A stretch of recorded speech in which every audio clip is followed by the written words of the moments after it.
Okay, now I would like to welcome a newcomer who is going to do some stand-up for us. Please welcome Carrie Avritt. Carrie.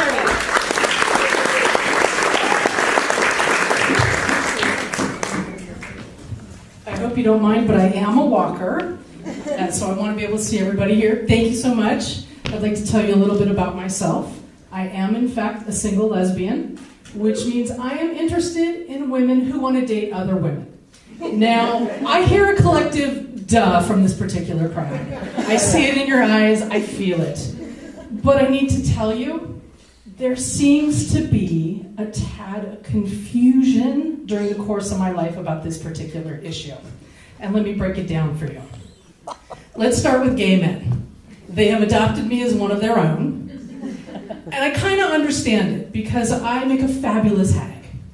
I'm addicted to Glee, musical theater, I love Dancing with the Stars, I'm all about the legendary divas, and I just fit right in. And awards night, don't come near me, don't call me. The red carpet, I'm all about that. The pre-show, the pre-pre-pre-show, pre-pre-pre. I'm there before anybody's even on the carpeting, before the carpeting is even rolled out. That's me, part gay man.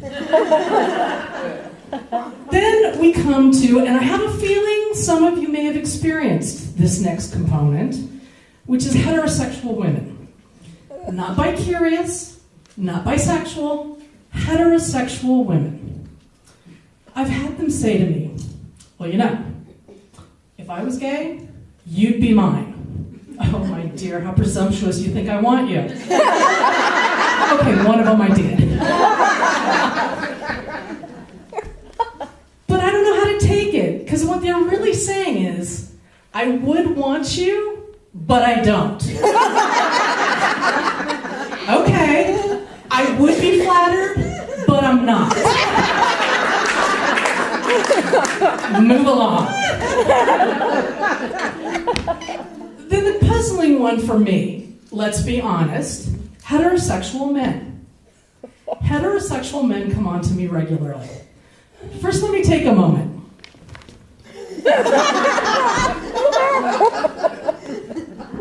Really?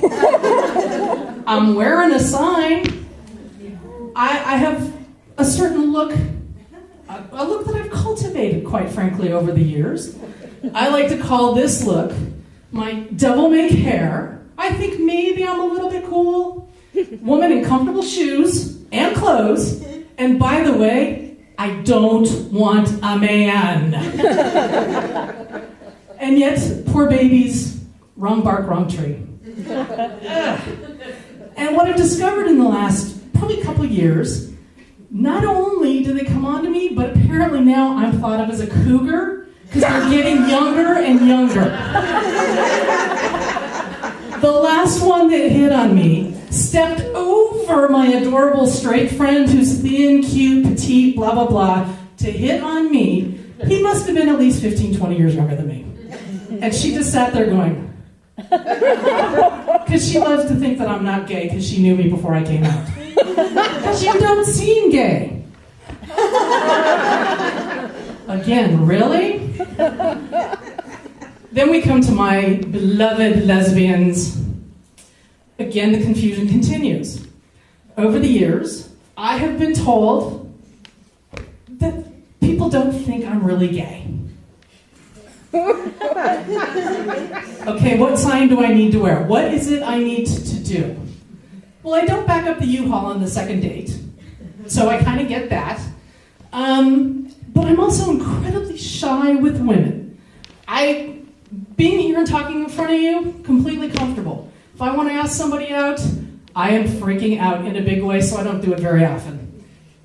But when I was a baby dykeling, I found out the category that I fit into.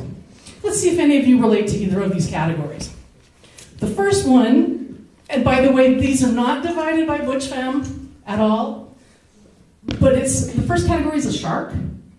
Shark, comfortable woman, confident, go right up to somebody, I want you, let's go out on a date.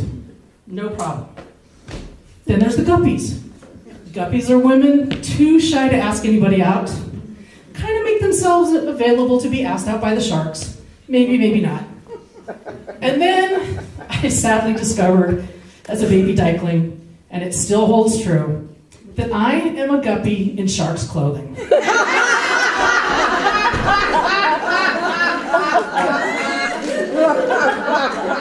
Which both infuriates and disappoints me, because I am such a wimp with women.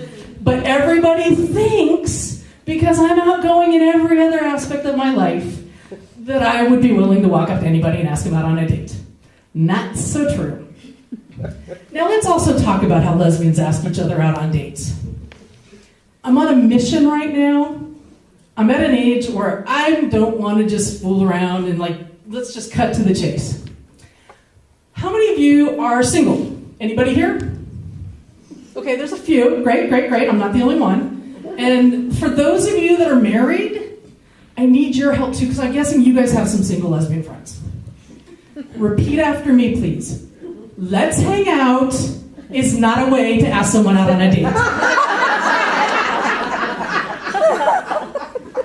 Let's hang out is the most ambiguous bit of nonsense I've ever heard in my life. 21 years ago, I get a call from a friend of mine. And she's like, why won't you go on a date with this woman? Like, what? She never asked me out on a date. Oh, she said we ought to hang out sometime, and I said yes. Well, she called me and she told me that you said no, that you wouldn't go on a date with her. Okay. I said yes to hanging out when I was asked on a non-date date that I didn't know about. And FYI, I said yes. So apparently, saying yes to hanging out, if it's not yesy enough, is still not going out on a bloody date, because she still never asked me after that, and I would have gone.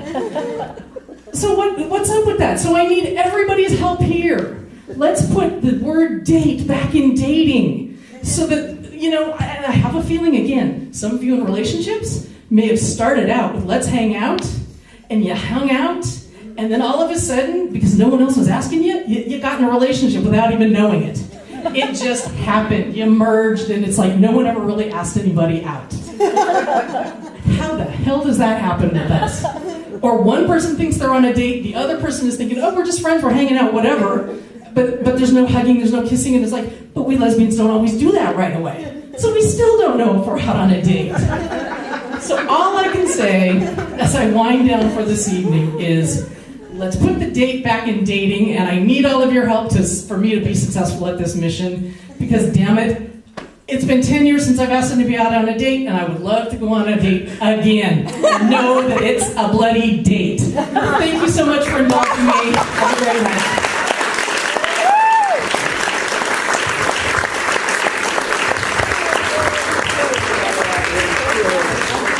Carrie Avritt. Thank you, Carrie. Well, she did succeed in identifying all the single lesbians in the room. Did you notice that? All these hands kept going up, and then, a whole bunch of them went up, and then a few more went up, and then a few more went up. It's kind of this wave of hands. Okay, I'll be brave. Everybody else. Oh, thank you, Carrie.